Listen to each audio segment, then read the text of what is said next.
नमस्कार यूट्यूबकर. आज मी कुठलीही रेसिपी तुमच्यासोबत शेअर करत नाहीये, तर आज मी एका प्रोग्रामसाठी मुंबईला आलेली आहे. मुंबईला बांद्रा कुर्ला कॉम्प्लेक्समध्ये हे जिओ वर्ल्ड सेंटर आहे. या जिओ वर्ल्ड सेंटरमध्ये हा वेव समिट म्हणून हा प्रोग्राम होणार होता. सकाळी 9च्या सुमारास साधारण आम्हाला तिथे पोहोचायचे होते. गेटवर जे काही फॉर्मॅलिटीज होत्या त्या सगळ्या कंप्लीट केल्यानंतर मग आम्हाला आत एंट्री मिळाली.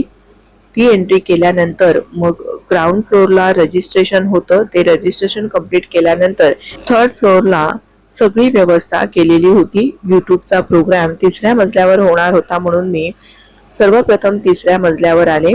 तिथे ब्रेकफास्टची सुद्धा सोय केलेली होती. सगळ्या ज्या यूट्यूबचे जे क्रिएटर्स आले होते त्यांच्या सगळ्यांसाठी सकाळी सकाळी ब्रेकफास्ट होता. बरेचसे अशी ठिकाणं होती ना की तिथे माझ्या कॅमेऱ्यामध्ये काय घेऊ आणि काय नाही असं झालं होतं. बऱ्याच ठिकाणी थोडंसं आम्ही असं फिरलो, तिथे बरेचसे फोटो काढले. जेवढ्या गोष्टी मोबाईलमध्ये कॅप्चर करता येतील तेवढ्या केल्या. त्यानंतर प्रोग्राम जे होस्ट करणार होते त्यांच्याशी थोड्याशा गप्पा गोष्टी केल्या, त्यांच्याशी ओळख निर्माण करून घेतली. तेवढ्यातच आम्हाला लगेच आमिर खान सुद्धा दिसले. त्यामुळे लगेच त्यांचं आम्ही थोडं फोटोशूट करायला गेलो. तेवढ्यामध्ये मी त्यांचं फोटोशूट सुद्धा करून घेतलं आणि त्यांच्याबरोबर एक सेल्फी सुद्धा काढला. त्यानंतर मग मी ब्रेकफास्ट केला. जो यूट्यूबवाल्या सगळ्यांसाठी हा ब्रेकफास्ट ठेवला होता. ब्रेकफास्टमध्ये चहा, कॉफी, साबुदाणा, खिचडी वगैरे असे बरेचसे पदार्थ होते. तिथलं वातावरण इतकं भारावून टाकणारं होतं ना की मोबाईलच्या कॅमेऱ्यामध्ये मी काय काय कैद करून घेऊ आणि काय नाही असं मला झालं होतं. आमचा प्रोग्राम या लोटस बॉलरूम मध्ये होता. जर बघा मी या हॉलमध्ये एंट्री केल्यानंतर इतकं छान असं हे जगमगाट आणि वातावरण खूपच छान असं मनाला प्रसन्नित करणारं होतं. या सगळं मी जितकं काही शक्य होईल तेवढं सगळं मी मोबाईलच्या कॅमेऱ्यामध्ये कैद करण्याचा प्रयत्न केलेला आहे. प्रोग्राम सुरू व्हायला थोडासा अवकाश होता, तोवर आम्ही बरेच फोटोशूट केलं. काही युट्यूबर्स होते त्यांना भेटले. हा माझ्यासोबत धीरज किचन म्हणून आहे, तो सुद्धा होता. शगुन किचन मराठी त्या सुद्धा माझ्यासोबत होत्या. बरेचसे आम्ही एकामेकांच्या भेटीगाठी घेतल्या, बऱ्याच जणांच्या ओळखी करून घेतल्या. त्यानंतर काही फॉरेनर्स युट्यूबर आले होते, त्यांचं सुद्धा मी शूट करून घेतलं, त्यांच्याशी ओळखी करून घेतल्या. काही जपानवरून आलेले होते त्यांच्यासोबत सुद्धा आम्ही जाऊन ना फोटो काढला. तर यांची सुद्धा ओळख मी तुम्हाला पुढे जाऊन देईनच. त्यानंतर मग हा प्रोग्राम ना सुरू झाला होता. मी कधी स्वप्नात सुद्धा विचार केला नव्हता की आपल्याला या इतक्या मोठ्या प्रोग्रामचा हिस्सा होता येईल. आणि याचं कारण फक्त तुम्ही आणि तुम्ही आहात. कारण तुम्ही मला भरपूर सारं प्रेम दिलेलं आहे. त्याचबरोबर यूट्यूबने सुद्धा ही संधी दिल्यामुळे मला या प्रोग्रामचं हिस्सा होता आलं. आपण मगाशी ज्यांना मनीष खारगे आणि नैशुमन त्यांच्याशी मी जेव्हा ब्रेकफास्टच्या वेळी गप्पा मारल्या तेच हे प्रोग्राम होस्ट करणार होते. आता त्यांनी ना हा प्रोग्राम घेताना त्यांच्या हातात एक माईक आहे. तो माईक ना सगळ्यांकडे, जो त्या मुलीच्या हातात जो माईक दिसतोय ना बॉक्स सारखं क्यूब दिसतोय, जो तो माईक आहे आणि तो प्रेक्षकांकडे किंवा जे आलेले क्रिएटर्स होते त्यांच्याकडे देऊन त्यांच्या चॅनल विषयी तसेच त्यांच्याविषयीची माहिती विचारत होते. तर हा माईक हा लंडनवरून आलेला ब्रँडन बी म्हणून एक युट्यूबर आहे, त्यांच्या हातात दिल्यानंतर त्यांनी स्टेजवर बोलवलं, त्यांची माहिती विचारली, त्यांचं कुठलं यूट्यूब चॅनल आहे ते विचारलं आणि त्यानंतर त्यांना इंडियातलं सगळ्यात जास्त कोणतं फूड आवडतं ते विचारलं. त्यानंतर हे शॉन पार्क जे आहेत ते यूट्यूबचे मार्केट हेड आहेत, त्यांनी येऊन थोडंसं गायडन्स केलं.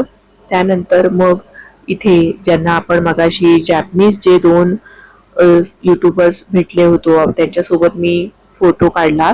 त्या दोघांनी थोडा वेळ प्रोग्राम हँडल केला. त्याचबरोबर सगळ्यांना इन्क्लूड करून त्यांनी हा असा डान्स आमच्या सगळ्यांकडून सुद्धा करवून घेतला. त्यानंतर मार्क रोबर म्हणून हे नासाचे एक सायंटिस्ट आहेत आणि त्यांचं सुद्धा यूट्यूब चॅनल आहे. त्यांना सुद्धा स्टेजवर बोलवलं होतं. त्यांच्या चॅनल विषयीची माहिती त्यांना विचारली, त्यांच्याविषयीची माहिती त्यांना विचारली आणि ती माहिती सगळी त्यांनी इथे सांगितली होती. त्यांचा सुद्धा हा प्रोग्राम आणि त्यांची माहिती सांगितल्यानंतर मग मात्र या दुसऱ्या ज्या ग्लोबल हेड ऑफ आर्टिस्ट आहेत त्या आल्या आणि त्यांनी थोडा वेळ प्रोग्राम हँडल केला.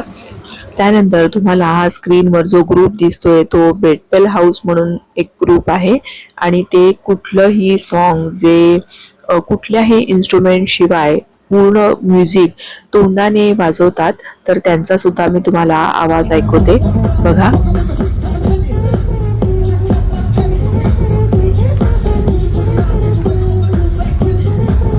हे असं कुठलंही इन्स्ट्रुमेंट न वापरता त्यांनी हे गाणं आमच्या सगळ्यांसमोर सादर केलं. अतिशय सुंदर होतं. आणि त्यानंतर आपली मराठी मुलगी शाल्मली खोलगडे हिचा डान्स आणि हे गाणं झालेलं आहे, हे सुद्धा ऐका.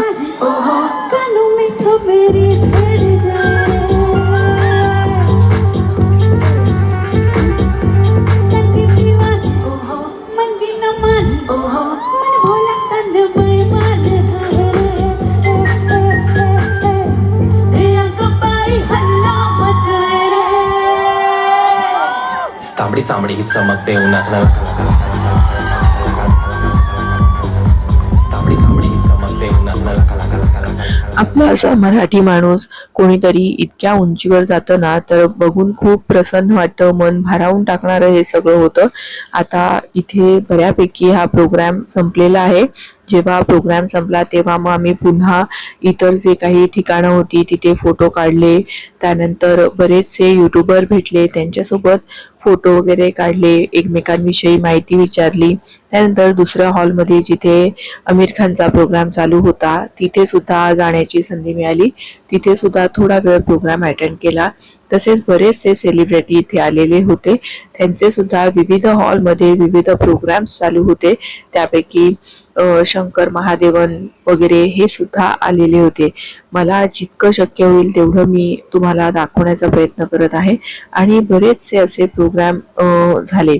त्यानंतर इथे अनुपम खेरजी सुद्धा या प्रोग्रामला आले होते आणि बरेचसे आले होते, पण मला काही जणांना नाही भेटता आलं. त्यानंतर मग नीता अंबानींचा दुसऱ्या हॉलमध्ये प्रोग्राम चालू होता, तो सुद्धा थोडंसं मी एक 5-10 मिनिटं तिथे जाऊन तो सुद्धा अटेंड केला. त्यांच्याकडून सुद्धा बरंच काही शिकण्यासारखं आहे.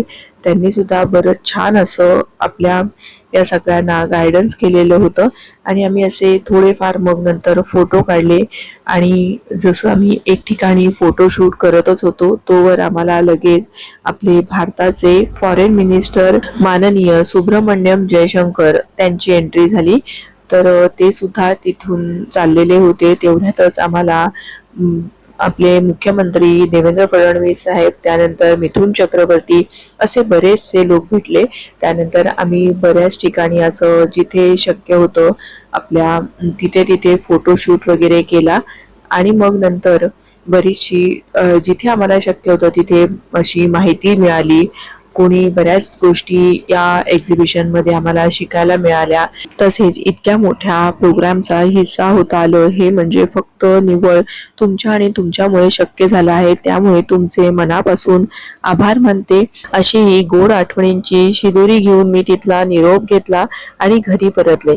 पण मन मात्र अजूनही तिथेच होतं. पुन्हा लवकरच भेटूया अशाच एखाद्या छानशा ब्लॉग मध्ये. धन्यवाद.